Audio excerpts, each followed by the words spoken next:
Restoration, well, if you're doing it at home like I used to, you can take from, say, a year and a half to perhaps 5 years, depending on how many hours you look at it. See, if you're restoring one at home, you go out into the garage, you know, it might be a bit of a miserable day and the weekend, and you don't really get stuck into it sometimes. You go back indoors and have a cup of coffee, and then you've got to go back out and retune yourself to where you left off. And sometimes sit around, your friends come around to look at what you're doing, so you sit down, have another chat about what you're doing, and that's why restoration can take up to 5 years. On some more exotic cars, it can take a long time because you've got to wait for everything you want. You've got to hunt like crazy to even find anything. But in our situation here, on more of a professional line, I suppose, although we still do it the same way as a home restorer, we still bash our knuckles and swear and curse a bit, I suppose. But we're looking at more like periods of 6 months for actual restoration, or perhaps sometimes even less in working time, although we do ask people that bring cars to us to leave it with us for about 12 months, because that way we don't have to worry if we can't find something immediately. It gives us time to look for it. And then you can put the car together a lot easier when you've got all the bits that you need.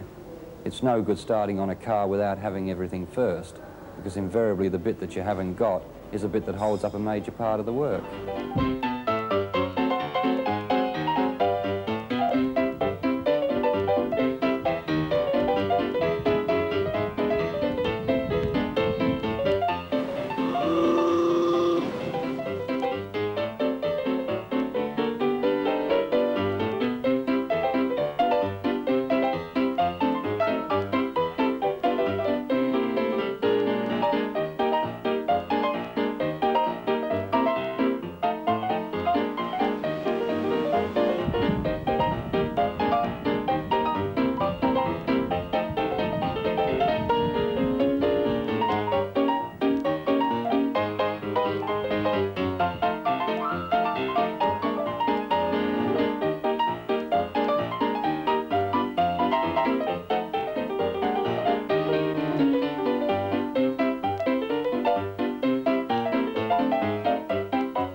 Veteran and vintage cars added even more colour to the beautiful scenery of the Adelaide Hills.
Can turn out very costly depending on how you go about restoring a car.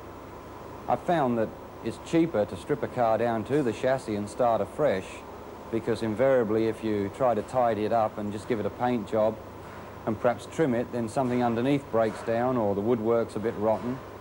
And to put new wood in a car, especially on a car like this, you've got to take all the body apart.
now the car's nearly finished, the families can see that perhaps the time spent on the car has been worthwhile.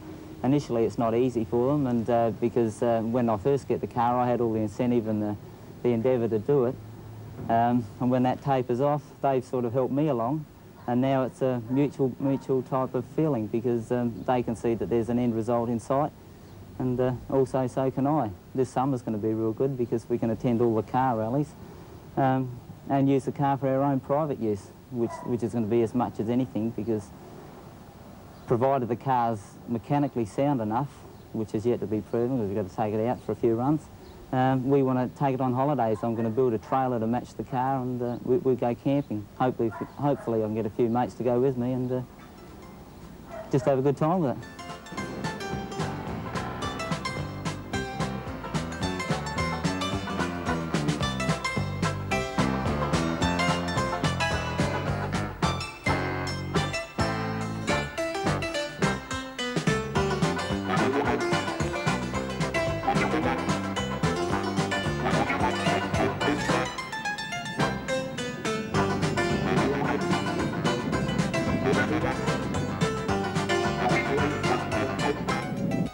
On an average, if you take a basic car, not a spare parts car, but one that's fairly complete, you can be looking between, say, $5,000 and $7,000 to bring it up to a good road condition, or as when the manufacturer made it, which I don't think's dear if you compare it to a Commodore, because it's still going to be lasting a lot longer than probably a Commodore will do.